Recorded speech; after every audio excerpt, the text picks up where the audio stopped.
菜根谭 Tending the roots of wisdom. 49. 多心招祸，少事为福。 49. Too much meddling invites trouble. Fewer affairs bring blessings. 菜根谭原文：夫莫福于少事，或莫惑于多心。为苦事者，方知少事之为福；为平心者，是知多心之为祸。白话文注解：人生最大的幸福，莫过于无牵无挂；最大的祸患，莫过于多心猜忌。烦恼缠身的人，才能体会无事清闲的幸福；心平气和的人，才能知道疑神疑鬼的害处。49-1. The greatest happiness in life lies in being unburdened and carefree, while the greatest misfortune arises from excessive suspicion and jealousy. Those entangled in worries can appreciate the bliss of leisure. Those with a calm and composed heart can understand the harm of unfounded doubts. Translated by Bayandefu. 49-2. Nothing is more blessed than having little to vex over. Nothing is more miserable than excessive cares. No doubt those who worry about things know the blessing of having little to do. Those with tranquil minds are the ones who know the misery of excessive cares.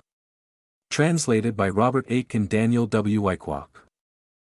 49-3. No one is happier than he who has caused few troubles. On the other hand, no one invites more trouble than the person who is always suspicious of others.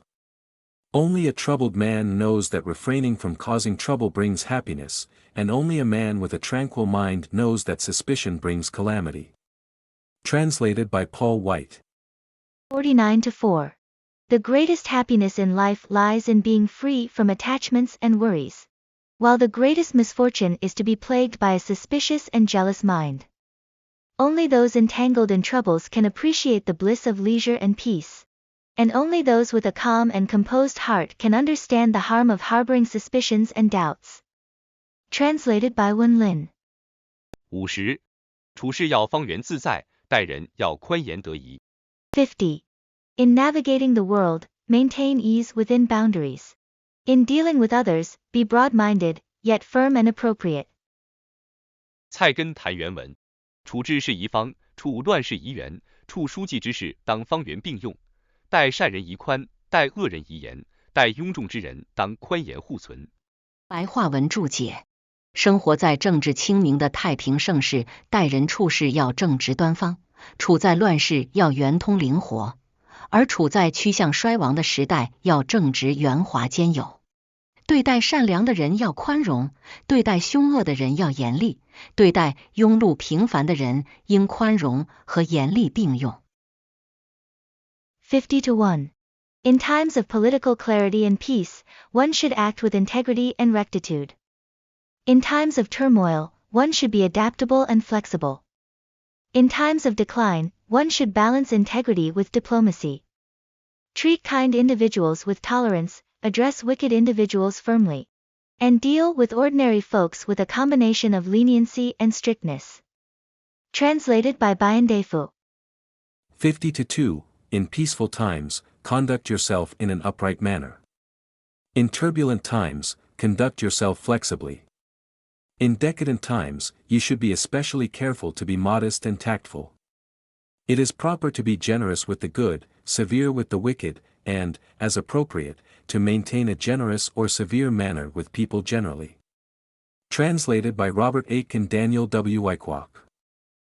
50-3. In an era of peace, one needs to be square, which means being strict and upright.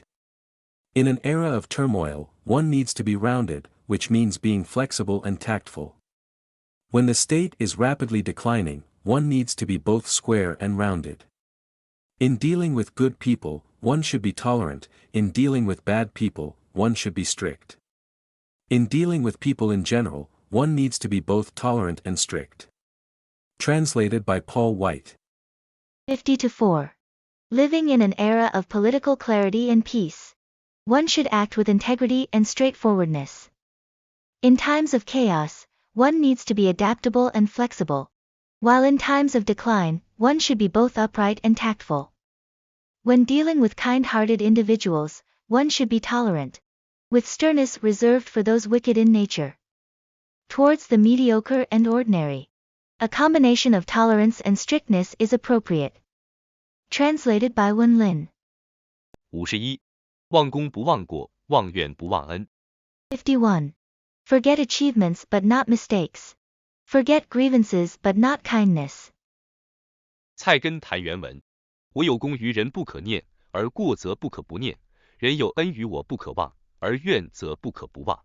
白话文注解：我对别人有恩，不可念念不忘；我对别人有错，则要经常反省；别人对我有恩，不可轻易忘怀；别人对不起我，则闻过即忘，不予计较。51-1. We shouldn't constantly dwell on the good deeds we've done for others. Similarly, it's important to regularly reflect on any harm we might have caused to them. Likewise, we mustn't let the favors others have done for us slip from our memory, while simultaneously letting go of any grudges against them. Translated by Bayan Defu. 51-2. I should not bear in mind how kind I have been to another, but not fail to bear in mind how injudicious I have been. I should not forget the obligations I have to another, but not fail to forget all my grudges. Translated by Robert Aitken Daniel W. Wyckoff. 51-3. We should not always keep in mind the good deeds we have done for others. At the same time, we should often reflect on the harm we have done to others. By the same token, we should not forget the favors others have done for us, but should cast to the winds all resentment against others. Translated by Paul White. 51-4. If I owe someone a favor, I should not forget it constantly. If I have wronged someone, I should reflect on it regularly. If someone has been kind to me, I should not easily forget it. If someone has wronged me, I should forgive and forget, not dwelling on grievances. Translated by Wen Lin. 52. 无求之师一粒万钟，有求之师万金无功。 52. Giving without seeking returns is like sowing a single grain and reaping 10,000 measures. Giving with expectations is like sowing 10,000 measures and gaining nothing. 菜根谭原文：施恩者，内不见己，外不见人，则斗粟，可当万钟之报；利物者，济己之师，则人之报，虽百亿难成一文之功。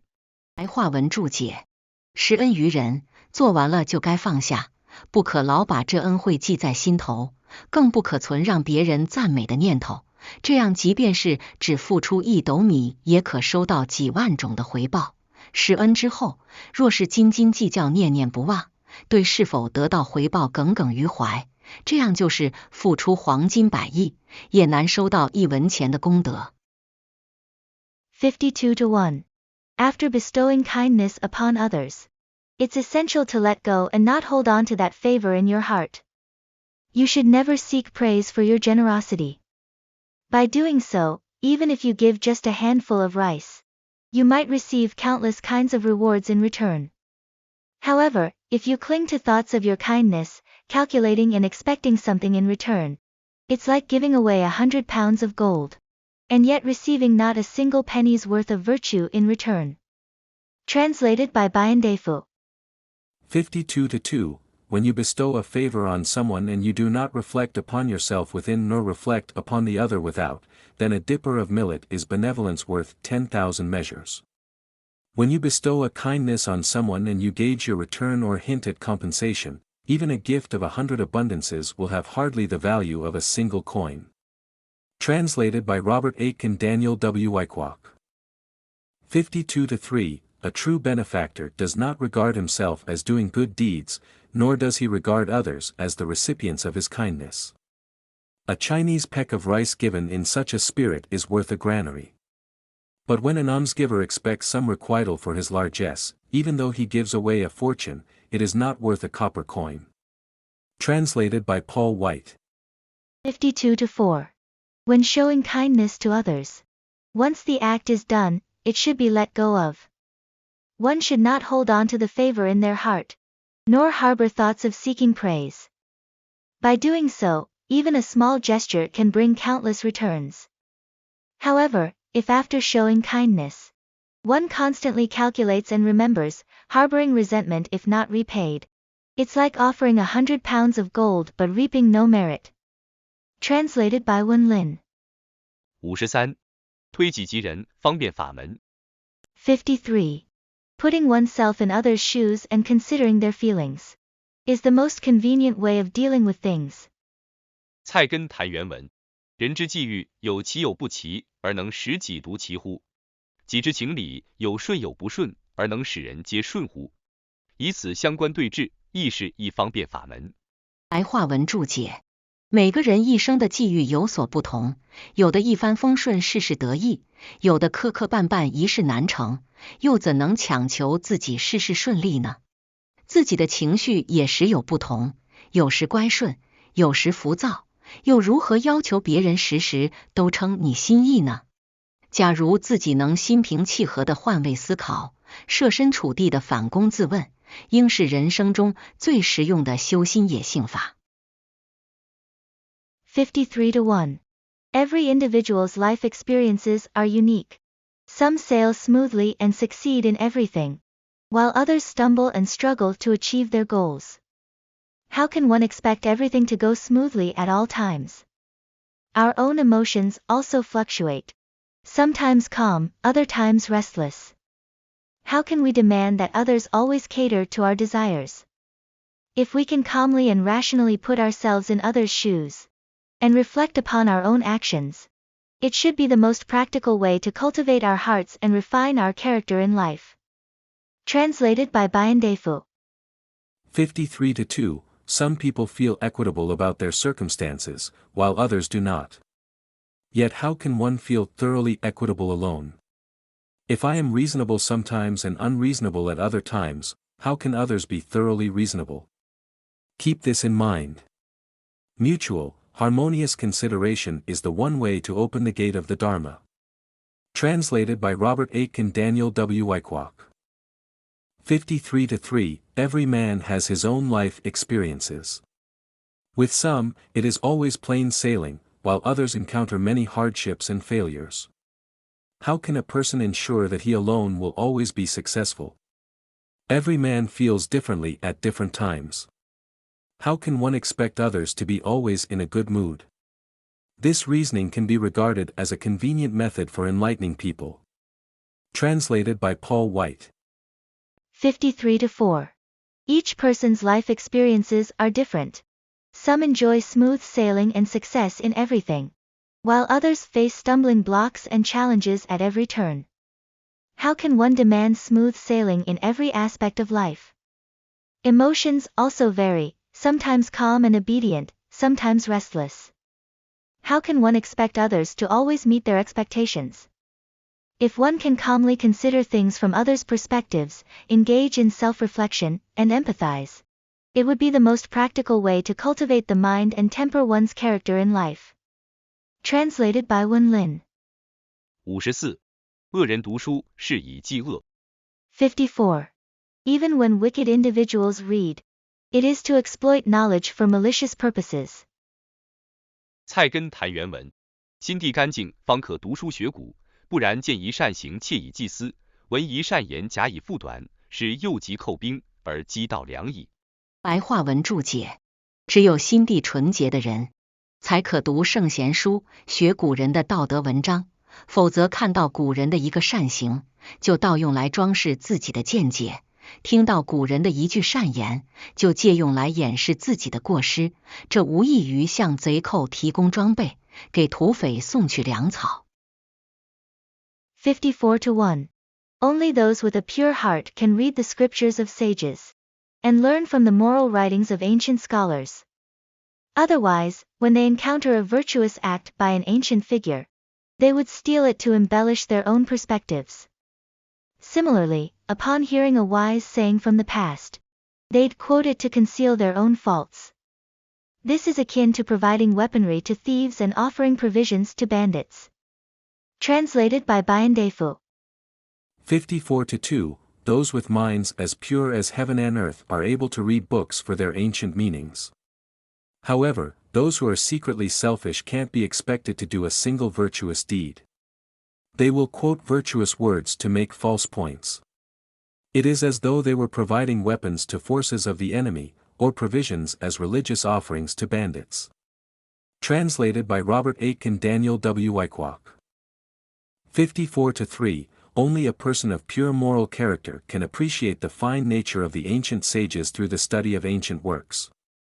Otherwise, bad people would be able to appropriate the good deeds of the worthies of antiquity for their own nefarious ends, and quote their wise words to disguise their own evil actions. That would be equivalent to supplying weapons to enemies and victuals to bandits. Translated by Paul White. 54-4. Only those with a pure heart can read the books of sages, and learn from the moral writings of ancient people. Otherwise, upon encountering a virtuous deed of the ancients, one might steal it to embellish their own insights. When hearing a noble saying from the ancients, they might borrow it to conceal their own shortcomings. This is akin to providing equipment to thieves and supplying provisions to bandits. Translated by Wen Lin. 55. 崇俭养廉，守拙全真。 55. Uphold frugality and nurture integrity. Adhere to simplicity and embody true sincerity. 菜根谭原文：奢者富而不足，何如俭者贫而有余？能者劳而抚怨，何如拙者益而全真？白话文注解：生活奢侈的人，即使拥有再多的财富，也还有入不敷出的烦恼，还比不上节俭而略有盈余的穷人幸福。有才干之人，劳心劳力，却招致大众极度怨恨。反不如愚钝的人悠闲自在，而能使自己保持纯真的本性。55-1.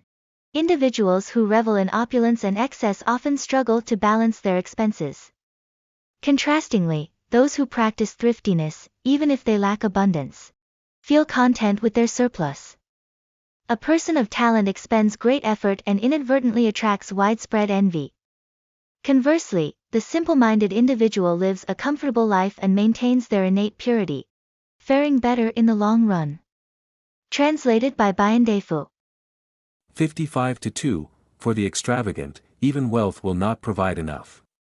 How can they compare to the thrifty, for whom even poverty can provide more than necessary? For the talented, even diligent labors can garner resentment. How can they compare to the unskilled, for whom even leisure can be genuinely fulfilling? Translated by Robert Aitken Daniel W. Wyckoff. 55-3, those who indulge in luxury and extravagance always find it hard to make both ends meet. Far better off are the frugal people who, although they have not enough, feel that they have enough and to spare. A person of talent strives hard, and yet he only provokes widespread envy. Far better off is the bumpkin, who lives a comfortable life and preserves his innate nature. Translated by Paul White. 55-4. Even those who live in luxury, despite having immense wealth, may face financial troubles that outweigh their income. They may not be as happy as the frugal poor who manage to have a surplus.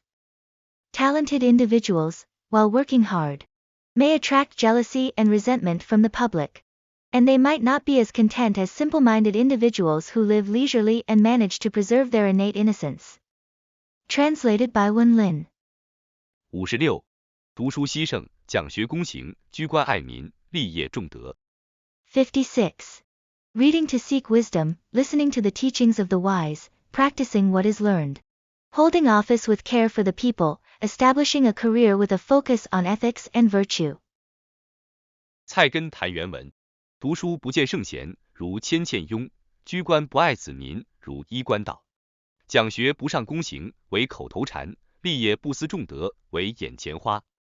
白话文注解：读书不去研究古圣先贤的思想精义，犹如被人雇来抄书的写字匠；做官如果不爱护辖区的人民，就如一个披着官服的强盗；只知研究学问却不注重身体力行，那就像一个不懂佛理却夸夸其谈的和尚；顾事业却不顾积德的人，那就像一朵即开即谢的昙花。56-1. Engaging in reading without delving into the profound thoughts of ancient sages is akin to being a scribe who merely copies words. Assuming an official position without caring for the well-being of the people in one's jurisdiction resembles a bandit wearing official robes. focusing solely on theoretical studies without practicing what is learned, is akin to a monk who lacks understanding of Buddhist principles yet boasts about them.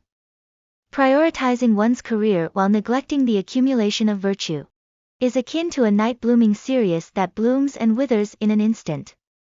Translated by Bayandefu.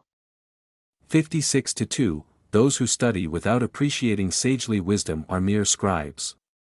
Those who serve in office and have no affection for the people are thieves in courtly garb.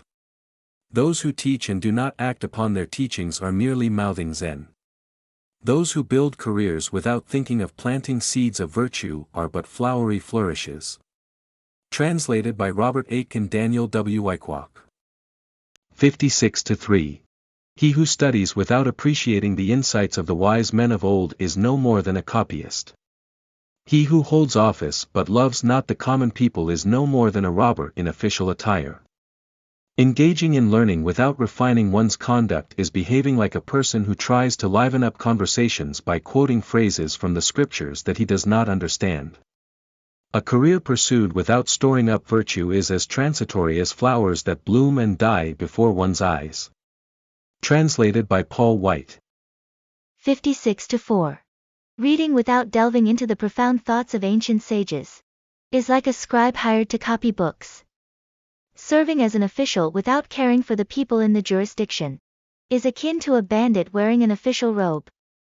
Only focusing on studying knowledge without emphasizing practical application is similar to a monk who talks about Buddhist principles without understanding them. Prioritizing one's career over accumulating virtues is comparable to a short-lived night blooming cereus. Translated by Wen Lin.